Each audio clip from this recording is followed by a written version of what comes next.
ഇൻസ്റ്റഗ്രാമിൻ്റെ ആദ്യത്തെ പേര് ഇൻസ്റ്റഗ്രാം എന്നായിരുന്നില്ല, അത് ബർബൻ എന്നായിരുന്നു. പ്രശസ്തമായ ഒരു വിസ്കിയുടെ പേരായിരുന്നു ഫൗണ്ടർ കെവിൻ സിസ്ട്രോം ഇതിന് നൽകിയിരുന്നത്.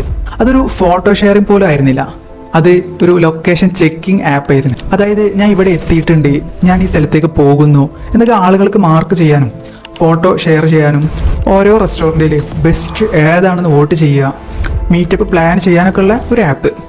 എന്നാൽ അതിലെ ഫോട്ടോ ഷെയറിംഗ് ഫീച്ചർ മാത്രമാണ് ആളുകൾ കൂടുതലായിക്കാണ്ട് ഉപയോഗിക്കുന്നത്. അത് കണ്ടപ്പോഴാണ് അതിലെ ബാക്കി ഫീച്ചറുകളെല്ലാം ഒഴിവാക്കി ഫോട്ടോ എടുക്കാനും ഫിൽട്ടർ ചെയ്യാനും മാത്രമായിട്ട് അവർ കുറച്ച് മാറ്റം വരുത്തി പുതിയൊരു ആപ്പ് ഇറക്കി. അതാണ് ഇൻസ്റ്റഗ്രാം. ബർബനിൽ നിന്ന് ഇൻസ്റ്റഗ്രാമൊക്കെ പിവറ്റ് ചെയ്തത് 8 ആഴ്ച കൊണ്ടാണ്. കെവിൻ സിസ്ട്രോമും മൈക്കോ ക്രിഗറും കൂടി ഇൻസ്റ്റഗ്രാം കോഡ് ചെയ്തത്. അപ്പോൾ ഇവിടെ നമ്മൾ സ്റ്റാർട്ടപ്പിൽ മറ്റൊരു പ്രധാന ടേമാണ് മനസ്സിലാക്കിയത്, പിവറ്റ്. സ്റ്റാർട്ടപ്പിൽ നിങ്ങൾക്കറിയാവുന്ന പിവറ്റ് ചെയ്യപ്പെട്ട എക്സാമ്പിൾസ് കമൻറ്റ് ബോക്സിൽ രേഖപ്പെടുത്തുക, ഞാനും കുറച്ച് ആഡ് ചെയ്യാം. സ്റ്റാർട്ടപ്പിലെ പിവറ്റിനെ കൂടുതലായി കണ്ട് നമുക്ക് അടുത്ത വീഡിയോയിൽ നോക്കാം.